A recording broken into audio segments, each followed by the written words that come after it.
L'amour est essentiel à la foi chrétienne. Dieu, dans sa grâce, nous aime.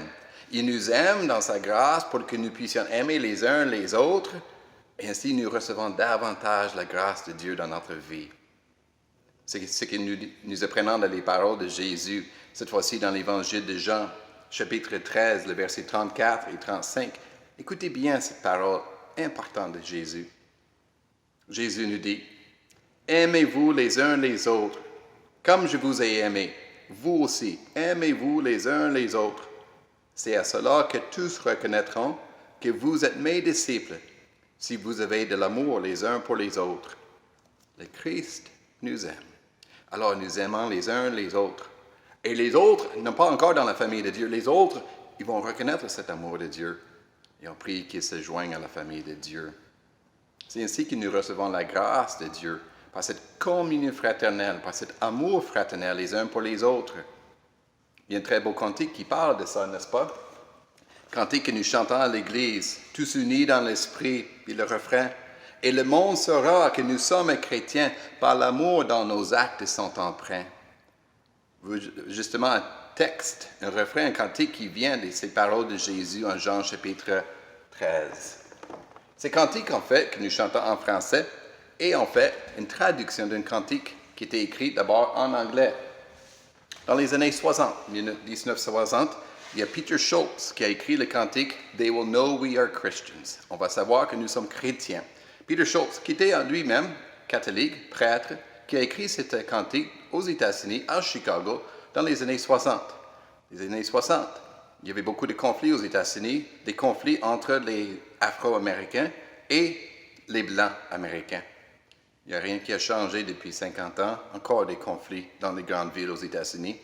Il y avait ce qu'on appelle le Civil Rights Movement, et puis il y avait un désir de chercher l'unité, de donner les mêmes droits aux Afro-Américains comme aux Blancs aux États-Unis. Dans ce contexte, Peter Schultz, qui dirigeait un choral d'enfants, il a écrit ce cantique pour exprimer l'unité, le désir d'être unis et aimer les uns les autres, peu importe notre race. C'est un très beau cantique. Ce qui est intéressant, c'est que le cantique a été traduit en français. Traduit en français par Madame Claire-Lise de Benoît. Claire-Lise de Benoît a travaillé pour la Ligue pour la lecture de la Bible. La Ligue pour la lecture de la Bible, qui est un organisme à mission évangélique. Et ce qui est intéressant, si vous comparez le texte en anglais et en français, il y a des changements importants. Et ce n'est pas simplement une question de traduction, surtout de la poésie. Il y a toujours des changements dans le sens des mots avec une traduction. Mais aussi un changement, j'ose dire, théologique. Un changement de centre, de focus. Dans le cantique de Peter Schultz, l'emphase est plus anthropocentrique. De Benoît, elle a donné une emphase plus christocentrique. Dans le cantique de Schultz, c'est plus une emphase sur l'anthropocentrique, c'est-à-dire l'humanité, les êtres humains unis ensemble. Tandis que de Benoît dit, non, le centre de notre unité, c'est le Christ, centré sur Jésus-Christ. Et c'est une des fois que je dirais, chanter en français est beaucoup plus riche, beaucoup plus biblique, évangélique. Ça nourrit mieux notre foi. Regardons donc ces cantiques, les strophes qu'on chante, les 4 strophes en fait. Ça commence, tous unis dans l'esprit, tous unis en Jésus. On le répète, tous unis dans l'esprit, tous unis en Jésus. On se rappelle, et c'est un rappel pour nous tous, on est unis dans l'esprit et en Jésus-Christ. C'est-à-dire, on est vraiment unis à Jésus-Christ. On appartient à Jésus-Christ. On lui appartient à cause du Saint-Esprit qu'il a mis en nous, l'Esprit de Jésus-Christ dans notre vie. Et donc, notre unité n'est pas simplement qu'on est créés tous à l'image de Dieu. Non, on est unis parce qu'on est nés de nouveau dans la famille de Dieu. Nous appartenons à Jésus-Christ, nous appartenons au Saint-Esprit, le Saint-Esprit nous est donné, et alors on appartient les uns aux autres. Voilà la base de notre unité. Et alors notre prière. Nous prions que bientôt ce qui divise ne soit plus. On reconnaît avec tristesse que la famille chrétienne est divisée. L'Église est beaucoup divisée. Pas simplement dans les branches de familles différentes, mais même dans les églises locales. Il y a des divisions, malheureusement. Et alors nous prions comme Jésus prie. La grande prière de Jésus, la prière du grand prêtre de Jésus, Jean chapitre 17, puis une de ses demandes, que nous soyons tous un. comme Dieu le Père et le Fils sont un. Nous prions comme Jésus. Nous prions que bientôt ce qui divise ne soit plus. Et le résultat de tout ça, nous le chantons dans le refrain. Le monde saura que nous sommes chrétiens par l'amour dont nos actes sont empreints. On reprend ce texte des paroles de Jésus en Jean chapitre 13, verset 35, que nous aurons un amour les uns pour les autres et puis le monde va le reconnaître. Ceux qui ne sont pas dans la famille de Dieu, ils vont le reconnaître et dire, ah voilà, ils sont des enfants de Dieu, ils connaissent l'amour de Christ. Et c'est la raison pour laquelle nous aimons les uns les autres. Ça, c'est notre prière. Deuxième strophe, j'ose dire, c'est plus un geste que nous allons faire, un geste symbolique mais important pour manifester notre unité. Écoutons ce que nous chantons. Nous marchons côte à côte, la main dans la main. Nous marchons côte à côte, la main dans la main. Pour Peter Schultz qui a écrit ça c'est important. Parce qu'on était dans les conflits entre les Noirs et les Blancs. Puis de dire les Noirs et les Blancs, on met la main ensemble, puis on va marcher ensemble, c'est une manifestation de leur unité, de leur désir d'être ensemble. Nous aussi, chrétiens, peu importe notre race, nous marchons ensemble. Nous mettons la main dans la main de la fraternité, comme disent les Écritures. Et nous marchons où? À la table du Seigneur. À la table du roi, nous partageons le même pain. C'est la table du Seigneur, le pain du repas du Seigneur. Ce que nous lisons en 1 Corinthiens chapitre 10, le verset 17. Il y a un seul pain que le Seigneur Jésus nous a donné.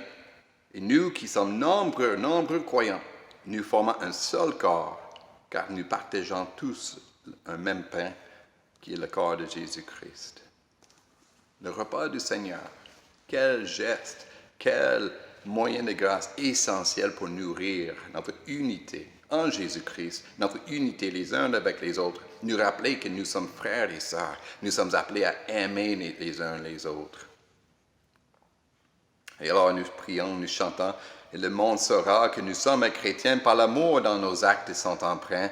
C'est notre amour quand nous quittons la table pour servir dans le monde. Troisième strophe. Voici un appel. Écoutez. D'un seul cœur, nous voulons travailler pour Jésus. D'un seul cœur, nous voulons travailler pour Jésus. Un appel à travailler ensemble dans la mission de Jésus-Christ. L'apôtre Pierre, l'apôtre Paul, cette fois-ci en Philippiens chapitre 2, il nous fait un appel à travailler ensemble. Philippiens 2, le verset 2. Ayez un même cœur, un même amour, un même cœur, une unité de pensée. Et là, on vit en plein accord. Puis dans le même contexte, quelques versets plus loin, il nous appelle à l'humilité, non pas à l'orgueil. L'humilité qui est prêt à penser à l'autre. Penser que les besoins de l'autre sont supérieurs à mes besoins. Je suis prêt à servir, tout comme le Christ s'est humilié pour servir mes besoins, nos besoins, notre vie nouvelle en Jésus-Christ. D'un seul cœur, nous voulons travailler pour Jésus. Et voici le travail principal. Proclamer à tout homme qui nous offre le salut. Oh, il y a plusieurs choses à faire, la justice dans le monde, la justice entre les races, aider les orphelins, plein de choses qu'on peut faire dans le monde. Ça, on devrait tous faire ensemble au nom de Jésus-Christ. Mais notre travail principal, la mission principale, c'est de faire connaître l'évangile de Jésus-Christ. Proclamer à tout homme que Jésus nous offre le salut. Donc on les appelle à se joindre à la famille de Dieu. Et ensemble, le monde saura que nous sommes chrétiens par l'amour dont nos actes sont empreints. Donc il y a une prière, un geste symbolique mais significatif, puis aussi cet appel à travailler ensemble. Mais tout ça ne vient pas de nous. La quatrième strophe nous rappelle que tout ça vient de Dieu. Et alors nous remercions notre Dieu, nous le glorifions. Gloire au Dieu créateur de la terre et des cieux. Gloire au Fils éternel, rédempteur glorieux. Gloire et gloire à l'Esprit qui verse en nous l'amour de Dieu. Nous louons notre Dieu trinitaire, Dieu le créateur qui nous a donné la vie, Jésus le rédempteur qui nous a donné une vie nouvelle en Jésus-Christ. Puis aussi le Saint-Esprit qui verse en nous l'amour de Dieu. Et que ça, c'est quelque chose d'important. En fait, ça vient de Romains chapitre 5. Romains chapitre 5, l'apôtre Paul nous le rappelle, le verset 5. Notre espérance ne se trompe pas parce que l'amour de Dieu est déversé dans notre cœur par le Saint-Esprit qui nous a été donné. L'amour de Dieu déversé dans notre cœur. Et dans le contexte de ce cantique, c'est important parce que nous sommes appelés à aimer les uns les autres, mais notre amour vient d'où? De qui? Pas de nous, pas de mon frère et sœur, même si notre amour entre nous, ça nous encourage. Mais non, notre amour vient de Dieu qui nous aime le premier. Il déverse, il donne en abondance son amour dans notre cœur par le Saint-Esprit pour que nous puissions déborder de son amour les uns vers les autres. C'est ainsi que notre unité est vraiment centrée, christocentrique, centrée en Christ, centrée en Dieu. Ça commence avec Dieu, l'amour en Jésus-Christ, par le don du Saint-Esprit, pour que nous puissions aimer les uns les autres.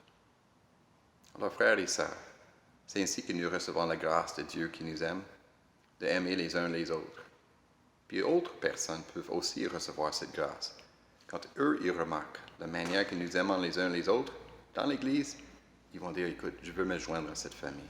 Je veux connaître l'amour de Dieu le Père en Jésus, par le Saint-Esprit. Alors, chantons ces cantiques, tous unis dans l'Esprit, et que cette prière se réalise dans notre Église et dans le monde entier.